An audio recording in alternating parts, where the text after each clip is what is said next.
അസ്സലാമു അലൈക്കും. നമ്മൾ ഇത് എങ്ങനെയാണ് വർക്ക് ചെയ്യുക എന്നുള്ളതിൻ്റെ ഒരു പിന്നെ വീഡിയോ ചെയ്യാനാണ്. ഇതിൻ്റെ സ്റ്റാർട്ടിങ് തുറക്കുമ്പോൾ നമ്മൾ ഇങ്ങനത്തെ സ്ക്രീനാണ് വരിക. അത് കഴിഞ്ഞാൽ നേരെ കേസസ് എന്നുള്ള ഒരു വിഷ്വലിലേക്ക് പോകും. നമുക്ക് പിന്നീട് കുറച്ച് കഴിഞ്ഞിട്ട് ആവശ്യമുള്ള വേറെ വിഷ്വൽസ് ആഡ് ചെയ്യാം. ഇപ്പോൾ ഉള്ളത് കേസസ് എന്ന് പറഞ്ഞിട്ടുള്ളൊരു ടാബാണ്. ഓക്കെ, അപ്പോൾ അതിലിപ്പോൾ ഓൾറെഡി ഞാൻ ഒരെണ്ണം എൻ്റർ ചെയ്തിട്ടുണ്ട്, കുഞ്ഞലുത്താൻ്റെത്. അവിടെ ക്ലിക്ക് ചെയ്ത് കഴിഞ്ഞാൽ ഇങ്ങനെ അതിൻ്റെ ഡീറ്റെയിൽസ് കാണും, കുഞ്ഞലുത്ത എന്നൊക്കെ ഉള്ളത്. അപ്പോൾ ഇത് ഒരെണ്ണം ഞാൻ എൻ്റർ ചെയ്ത് കാണിക്കാം. അത് ചെയ്യേണ്ടതെന്ന് വെച്ചാൽ ഒന്ന് ഈ പ്ലസ് ബട്ടൺ ആഡ് എന്നുള്ളത് ഇത് ക്ലിക്ക് ചെയ്യാം. ക്ലിക്ക് ചെയ്ത് കഴിഞ്ഞാൽ ഇങ്ങനെയാണ് വരിക. അതിൻ്റെ സ്റ്റാറ്റസ് സ്റ്റാർട്ടിങ്ങിൽ ന്യൂ ആയിരിക്കും, പിന്നീട് നമ്മൾ അപ്രൂവ് ചെയ്യുന്ന സമയത്ത് അത് അപ്രൂവ്ഡ് ആക്കണം, അല്ലെങ്കിൽ റിജക്റ്റ് ആണ് റിജക്റ്റ് ചെയ്യും, ക്ലോസ്ഡ് ആണ് ക്ലോസ് ചെയ്യും. ഇപ്പോൾ ന്യൂ ആണ്. സ്റ്റാർട്ട് ചെയ്യുന്ന സമയത്ത് എപ്പോഴും ന്യൂ ആയിരിക്കും. പിന്നെ നോമിനേറ്റർ ഡീറ്റെയിൽസ് ആണ്. അത് നോമിനേറ്റർ നമ്മൾപ്പെട്ട ആരെങ്കിലുമൊക്കെ ആയിരിക്കും. ഇർഷാദ്, അസ്ലം, ഷബീർ ആരാന്ന് വെച്ച് കഴിഞ്ഞാൽ ഇപ്പോൾ നിസാറാണെങ്കിൽ നിസാർ. ഡേറ്റ് ഓട്ടോമാറ്റിക്കായിട്ട് വന്നോളൂ. അപ്പോൾ ആരാണ് നോമിനേറ്റ് ചെയ്യുന്നത് എന്നുള്ള സംഗതിയാണുള്ളത്. പിന്നെ ബെനിഫിഷ്യറി ഡീറ്റെയിൽസ്, ആരെയാണോ നമ്മൾ സഹായിക്കാൻ ഉദ്ദേശിക്കുന്നത് അവരുടെ. അത് ചെറിയ കുട്ടിയാണെങ്കിൽ ചെറിയ കുട്ടീൻ്റെ പേരാണ്, പ്രായമുള്ള ആളുകളാണെങ്കിൽ അങ്ങനെ, ഹോസ്പിറ്റലൈസ്ഡ് ആരാണോ ബെനിഫിഷ്യറി അവരാണ്. അല്ലാതെ നമ്മൾ സമീപിക്കുന്ന അതിൻ്റെ ഇടയ്ക്കുള്ള ആളുകളെല്ലാം നടത്തും, അത് വേറെയാണ്. ഇപ്പോൾ ബെനിഫിഷ്യറി നെയിം ഫോർ എക്സാമ്പിൾ ഇത് ഞാനിപ്പോൾ എന്താണ് കാച്ചൂത്ത, ഇത് മലയാളത്തിലും പറ്റും കേട്ടോ. കാച്ചൂത്ത മലയാളത്തിലാണെങ്കിൽ മലയാളത്തിലാക്കാം, പ്രശ്നമൊന്നുമില്ല.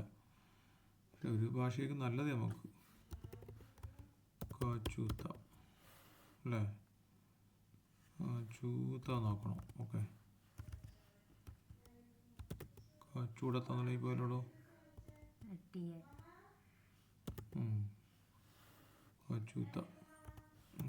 ഓക്കെ, സാമ്പിൾ കാണിച്ചതേ ഉള്ളൂ, അങ്ങനെ നോക്കാം. വീട് പിന്നെ അങ്ങനെ വെച്ചാൽ എഴുതാം. ഞാൻ ഇപ്പോൾ തൽക്കാലം ഇംഗ്ലീഷിലേക്ക് തന്നെ മാറ്റമാണ്. ഓക്കെ, ഡക്കാട് for example. Address full address എഴുതാം, ഉണ്ടോ ചിലപ്പോൾ ദൂരത്തൊക്കെ ആണെങ്കിൽ അങ്ങനെ എഴുതാം. അല്ലെങ്കിൽ കവിയൂര് യോജുക്കളിന്നോ എന്തൊക്കെ വേണം എഴുതാം. അല്ലെങ്കിൽ നിയർ മിന്നത്ത് പീടിക എഴുതാം. പിന്നെ ഹൗസ് നമ്പർ അങ്ങനെ വന്നത് ഓട്ടോമാറ്റിക്കലി ചെയ്തിട്ടല്ലേ. ഓക്കെ, മാറ്റണം. ഹൗസ് നമ്പർ പിന്നെ വീട്ടിൻ്റെ നമ്പർ ഉണ്ടെങ്കിൽ അത് മാൻഡേറ്ററി ആക്കിയിട്ടില്ല. പഞ്ചായത്ത് നമ്പറിൻ്റെ അത് എഴുതാം. പഞ്ചായത്ത് ചൊക്ലി ന്യൂമാഹിയാണ് ഇട്ടിട്ടുള്ളത്. പരമാവധി ന്യൂമാഹി വെച്ചാൽ നമ്മൾ മങ്ങാട് ഭാഗത്തൊക്കെ ന്യൂമാഹിയെ വരിക. അതിനപ്പുറത്തേക്ക് നമ്മളിപ്പോൾ ചെയ്യാൻ ഉദ്ദേശിച്ചില്ല, അതുകൊണ്ട് സെലക്ഷൻ്റെ രണ്ടെണ്ണേ ഉള്ളൂ. പിന്നെ ഇൻ കേസ് ഏതെങ്കിലും അങ്ങനെ വരുന്നുണ്ടെങ്കിൽ അതിനെ ഡിഫറൻഷ്യേറ്റ് ചെയ്യാൻ വേണ്ടിയിട്ട് അതർന്ന് കൊടുക്കാമെന്ന് മാത്രം. ചൊക്ലി വാർഡ് നമ്പർ കൊടുക്കാം. ഫോക്കൽ പോയിൻ്റ് ഇതാരാണ് ഈ അപേക്ഷയായിട്ട് നമുക്ക് ബന്ധപ്പെട്ട നമുക്ക് സംസാരിക്കേണ്ട ആളെന്നുള്ളതാണ്. ബെനിഫിഷ്യറിനെ ആവണമെന്നില്ല ചിലപ്പോൾ, ചെറിയ കുട്ടികളൊക്കെ ആണെങ്കിൽ. അപ്പോൾ അങ്ങനെ ഒരാളുണ്ടെങ്കിൽ അയാളെ നമ്പറും പിന്നെ ടെലിഫോൺ നമ്പറൊക്കെ. ഓക്കെ, പിന്നെയുള്ളത് ഫാമിലി റെസ്പോൺസിബിൾ പേഴ്സൺ ഡീറ്റെയിൽസ് ഉള്ളതാണ്. വെച്ചാൽ ഈ കക്ഷിയുടെ പിന്നെ സംരക്ഷണം കൊടുക്കാൻ ബാധ്യതപ്പെട്ട, ലീഗലി ആൻഡ് മോറലി ബാധ്യതപ്പെട്ട ആരെങ്കിലും ഉണ്ടെങ്കിൽ, മകനോ ഭർത്താവോ ഉപ്പയോ ബ്രദറോ അങ്ങനെ ആരെങ്കിലുമൊക്കെ ഉണ്ടെങ്കിൽ അവരുടെ വിവരങ്ങളാണെന്നുള്ളത്. ഉദാഹരണത്തിന് അങ്ങനെ ഒരാളുടെ നോക്കാം. പിന്നെ എന്താണ് ഒരു പേര് കൊടുക്കുക, അഷ്കർ ഒരാളുടെ ധരിച്ചോ, അയാളുടെ ഫോൺ നമ്പർ, അയാളുടെ സ്റ്റാറ്റസ്, അയാളിപ്പോൾ എന്താണ് അയാളുടെ അവസ്ഥ എന്നുള്ളതാണ്. ജോലി ഉണ്ടാണോ അല്ലെങ്കിൽ ജോലി ഇല്ലയോ, അല്ലെങ്കിൽ എന്താണ് അയാളുടെ അവസ്ഥ എന്നുള്ളത് അറിയണം. പിന്നെ അയാളുടെ ബന്ധം, ഈ ബെനിഫിഷ്യറി ആയിട്ടുള്ള ബന്ധം, മകനാണെന്ന് നോക്കുക, മകനാണ് മകൻ എന്നത്. പിന്നെ അയാളെ കുറിച്ച് എന്തെങ്കിലും നമുക്ക് പറയാനുണ്ടെങ്കിൽ, അയാൾ ഇവരായിട്ട് നല്ല സ്വരച്ചേർച്ചയിലല്ല, അല്ലെങ്കിൽ പൈസ ഉണ്ടായിട്ടും കൊടുക്കുന്നില്ല, അല്ലെങ്കിൽ അയാൾ എന്തെങ്കിലും പ്രശ്നങ്ങളുണ്ടാക്കി അങ്ങനെ എന്തെങ്കിലുമൊക്കെ ഉണ്ടെങ്കിൽ അയാളെ കുറിച്ച് എന്തെങ്കിലും നമുക്ക് എഴുതാം. പിന്നെ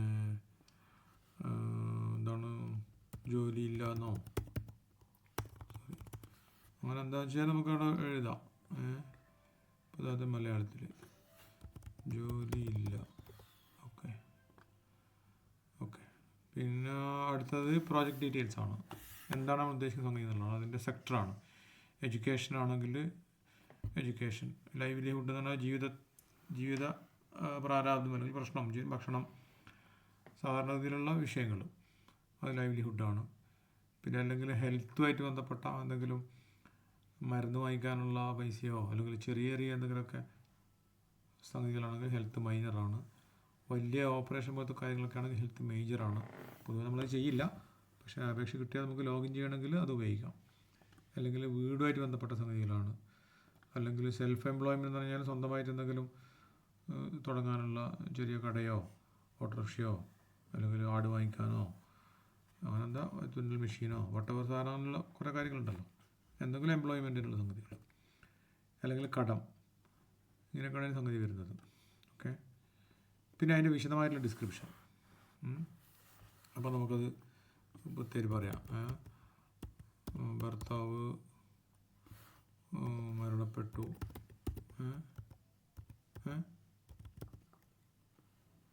കഴിഞ്ഞോ, മരണപ്പെട്ടു, മറ്റു മാർഗങ്ങളില്ല, അങ്ങനെ എന്താണെന്ന് വെച്ച് കഴിഞ്ഞാൽ നമുക്കത് മനസ്സിലാക്കാനുള്ള സംഗതി അങ്ങനെ ഉണ്ടാവും. ഓക്കെ, പിന്നെ ഈ അപേക്ഷ വേണ്ടത് അപ്പോൾ ഈ കൊടുക്കുന്ന സഹായം മന്ത്ലി ആയിട്ടാണോ വേണ്ടത്, അല്ലെങ്കിൽ നമുക്കത് ബജറ്റ് ചെയ്യാനുള്ള എളുപ്പത്തിനാണത്. മന്ത്ലി കൊടുക്കണം എന്ന് പറയാം. ഇനി അല്ലെങ്കിൽ കുറച്ച് കാലത്തേക്ക് തുടർച്ചയായിട്ട് കൊടുക്കേണ്ടതാണ് ഷോർട്ട് ടേം എന്ന് പറയാം. ദീർഘകാലത്തേക്ക് വേണ്ടതാണ് ലോങ് ടേം എന്ന് പറയാം. അങ്ങനെയാണ് പറയേണ്ടത്. പക്ഷേ എന്തായി കഴിഞ്ഞാലും നമ്മൾ ഇവിടെ കൊടുക്കേണ്ട എമൗണ്ട് മന്ത്ലി നമുക്ക് വരുന്നൊരു എമൗണ്ട് ആയിരിക്കും കൊടുക്കേണ്ടത്. അപ്പോൾ ഒരു വൺ ടൈം ആണെങ്കിൽ വൺ ടൈം എമൗണ്ട് തന്നെ ആയിരിക്കും എന്നുള്ളത്. പിന്നെ വൺ ടൈം എന്നുള്ളതും കൂടി ചേർക്കണം ഇവിടെ അല്ലേ. ഓക്കെ, ഒരു ടാബും കൂടി വെക്കാം, വൺ ടൈം എന്നുള്ളത്. ഓക്കെ, ഒന്നിങ്ങനെ വൺ ടൈം ആയിരിക്കും, അല്ലെങ്കിൽ മന്ത്ലി ആണെങ്കിൽ മന്ത്ലി ആയിരിക്കും. ഷോർട്ട് ടേം ലോങ് ടേം ആണെങ്കിൽ അതിൻ്റെ മന്ത്ലി സംഗതി ആയിരിക്കും. ഇതിപ്പോൾ വേണ്ടത് സംഗതി എത്രയാണെന്ന് വെച്ചാൽ നമ്മളിപ്പോൾ എഴുതി, നമ്പർ എഴുതി. ഓക്കെ, മലയാളം മറ്റേ ഇംഗ്ലീഷ് ആക്കട്ടെ. പിന്നെന്താണ്, എന്തെങ്കിലും സ്കീം അവൈൽ ചെയ്യുന്നുണ്ടോ എന്നുള്ളതാണ്. അതിൻ്റെ അത് കറക്റ്റായിട്ട് അത് ചെയ്യാൻ വരാനുണ്ട്, എൻ്റെ ഒരു ഡാറ്റ വരാനുണ്ട്. ഒന്ന് ഞാനത് ലിങ്ക് ചെയ്യാം. ഇപ്പോൾ അത് മാൻഡേറ്ററി അല്ല. വേറെ എന്തെങ്കിലും സപ്പോർട്ട് കിട്ടുന്നുണ്ടോ ഇല്ലയോ എന്നുള്ളതാണ്. ഉണ്ടെങ്കിലുണ്ട്, ഇല്ലെങ്കിൽ ഇല്ല. റെക്കമെൻഡേഷൻ, അപ്പോൾ നമ്മൾ ഈ നോമിനേറ്റർ ഒരു റെക്കമെൻഡേഷൻ എന്താണെന്ന് വെച്ച് കഴിഞ്ഞാൽ കൊടുക്കണം. പിന്നെ കൃത്യമായിട്ട് പരിഗണിക്കേണ്ടതാണ്. വെറുതെ ആണോ അങ്ങനത്തെ വെച്ചാൽ കൊടുക്കാം, അല്ലെങ്കിൽ നിർബന്ധമായി പരിഗണിക്കേണ്ടതാണെന്നോ അല്ലെങ്കിൽ കാര്യങ്ങളോട് പറയാം. ഇനി എല്ലാം അവിടെ എന്തെങ്കിലുമൊക്കെ നമുക്ക് സെലക്ഷൻ ടെക്സ്റ്റ് കൊടുക്കുക, സജസ്റ്റ് ചെയ്യാം. ഓക്കെ, അപ്പോൾ ഇത്രയും കഴിഞ്ഞാൽ നമുക്ക് സേവ് ചെയ്യാം. സേവ് ആകുന്നതോട് കൂടിയിട്ട് നമുക്ക് ഇതിൽ ഡോക്യുമെൻ്റ് എന്തെങ്കിലും അറ്റാച്ച് ചെയ്യാൻ പറ്റും, സപ്പോർട്ടിംഗ് ആയിട്ടുള്ള ഡോക്യുമെൻറ്റ്. അപ്പോൾ നമ്മൾ കാച്ചുത്താൻ സെലക്ട് ചെയ്തു. ഡോക്യുമെൻറ്റ് ഡിസ്ക്രിപ്ഷൻ, ഇപ്പോൾ ഉദാഹരണത്തിന് എന്തെങ്കിലും മെഡിക്കൽ ബില്ലോ,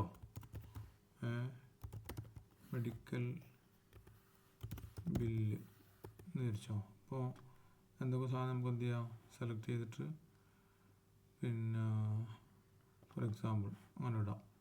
എക്സാമ്പിൾ ഇട്ടതാണ്, സേവ് ചെയ്യാം. സംഭവം കഴിഞ്ഞ് ഇത്രയേ ഉള്ളൂ. അപ്പോൾ ഇനി നമ്മൾ പിന്നെ ഇത് നോക്കിക്കഴിഞ്ഞാൽ കണ്ട് ഇപ്പോൾ നേരത്തെ കുഞ്ഞെഴുത്ത് മാത്രമേ ഉണ്ടായിരുന്നു, ഇപ്പോൾ കാച്ചുത്യങ്ങൾ വന്നു. അത് ക്ലിക്ക് ചെയ്ത് കഴിഞ്ഞാൽ നമുക്ക് അതിൻ്റെ എല്ലാ ഡീറ്റെയിൽസും കിട്ടും. കാച്ചുത്ത കേസ് ഐ ഡി എല്ലാ സാധനം വന്നു, എല്ലാ ഡീറ്റെയിൽസും അതിനകത്തുണ്ട്. അതുപോലെ മെഡിക്കൽ ബില്ല് ഇവിടെ ഉണ്ടല്ലേ, നമുക്ക് എത്ര ഫയൽ വേണം അറ്റാച്ച് ചെയ്യാം. പിന്നെ അതിവിടെ ക്ലിക്ക് ചെയ്ത് കഴിഞ്ഞാൽ ആ സാധനം കാണുകയും ചെയ്യും എന്താണെന്നുള്ളത് ഇവിടെ വന്നിട്ടുണ്ട്. ഓക്കെ, ഇത് പിന്നെ കൂടാ ബാക്കിലേക്ക്. അപ്പോൾ അങ്ങനെയാണ് സംഗതി. അപ്പോൾ ഇത്രയും കാര്യങ്ങളാണ് ഇത് ചെയ്തിട്ട് പിന്നെ ബാക്കി മോഡിഫിക്കേഷൻ പിന്നെ ചെയ്യാം. ഓക്കെ, ഇൻഷാ അല്ലാഹ്. അസ്സലാമു അലൈക്കും.